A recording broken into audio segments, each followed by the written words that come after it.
আসসালামু আলাইকুম। আজকে আপনার সাথে শেয়ার করব গরুর মাংসের কালা ভুনা রেসিপি। আজকে আমি সম্পূর্ণ হোমমেড মশলা দিয়ে রান্নাটা করব। আপনারা চাইলে রেডিমিক্স মশলা ইউজ করতে পারেন। তার জন্য কিছু ট্রিক্স অ্যান্ড টিপস ফলো করতে হবে, সেটাই আজকে আপনাদের সাথে শেয়ার করব। তার জন্য পুরো ভিডিওটা দেখতে হবে। প্রথমে আমি নিয়ে নিলাম 1.5 কেজি গরুর মাংস, হাড় চবড়ি সহ মিডিয়াম সাইজ করে কেটে নিয়েছি।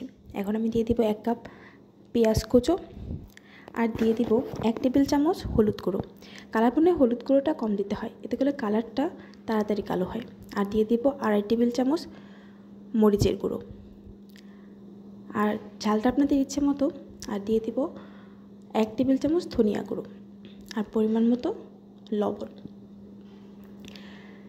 আর ইউজ করব গোটা মশলা, গোটা গরম মশলা 4-5 পিস করে দিয়ে দিয়েছি। আপনারা চাইলে গুঁড়ো মশলাটা ইউজ করতে পারেন। আর দিয়ে দিব এখন 2 টেবিল চামচ আদা রসুন বাটা। আজকে আমি ইউজ করব আমার বাসায় তৈরি হোমমেড কালা ভুনা মশলা। আপনারা চাইলে রাঁধুনি কালা মশলাটা ইউজ করতে পারেন। 2 টেবিল চামচ দিয়ে দিবেন।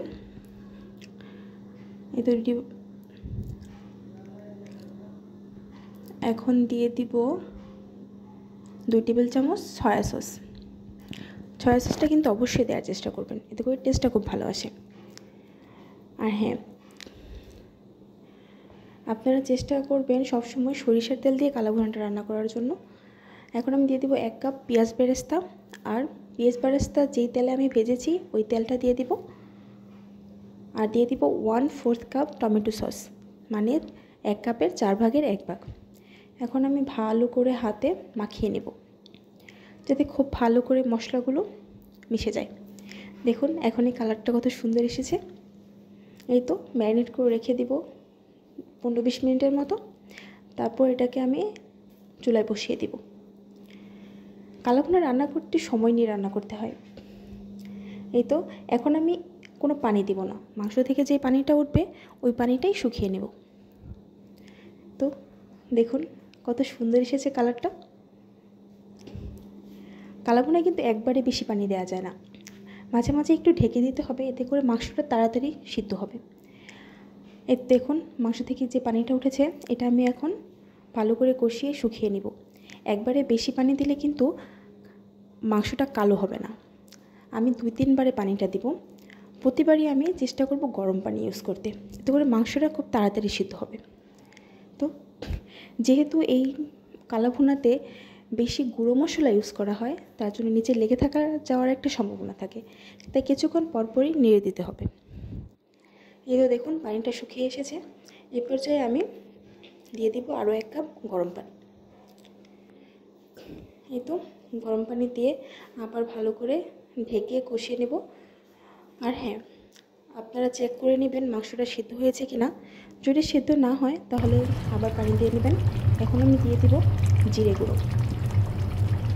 এই তো জিরে গুঁড়ো দিয়ে ভালো করে মিশিয়ে নেব। আমার মাংসটা কিন্তু প্রায় সিদ্ধ হয়ে এসেছে। তো দেখুন কালারটা কত সুন্দর এসেছে।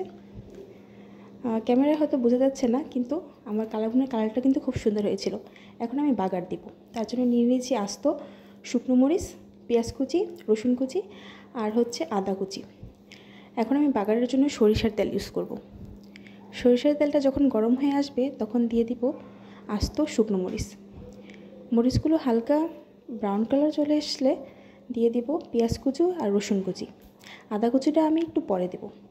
যখন পেঁয়াজ আর রসুন কুচিটা ব্রাউন কালার হয়ে আসবে তখন দিয়ে দিব আদা কুচি। এই তো আদা কুচি দিয়ে দিলাম। এখন আর কিছুক্ষণ নেড়ে চেড়ে যখন ব্রাউন কালার চলে আসবে তখন আমি দিয়ে দিব মাংসগুলো। এই পর্যায়ে কিন্তু অবশ্যই ঢেকে দিতে হবে, তাহলে ফোড়নের গ্রানটা খুব সুন্দর আসে। এই তো দেখুন কত সুন্দর হয়েছে কালারটা। এখন আমি আর 4-5 মিনিটের মতো নেড়ে চেড়ে নামিয়ে নেব, তাহলে রেডি হয়। ভালো লাগলে অবশ্যই বাসায় ট্রাই করবেন। আর আমার হোমমেড কালা ভুনার মশলার রেসিপিটা আমার চ্যানেলে আছে, চাইলে দেখে নিতে পারেন।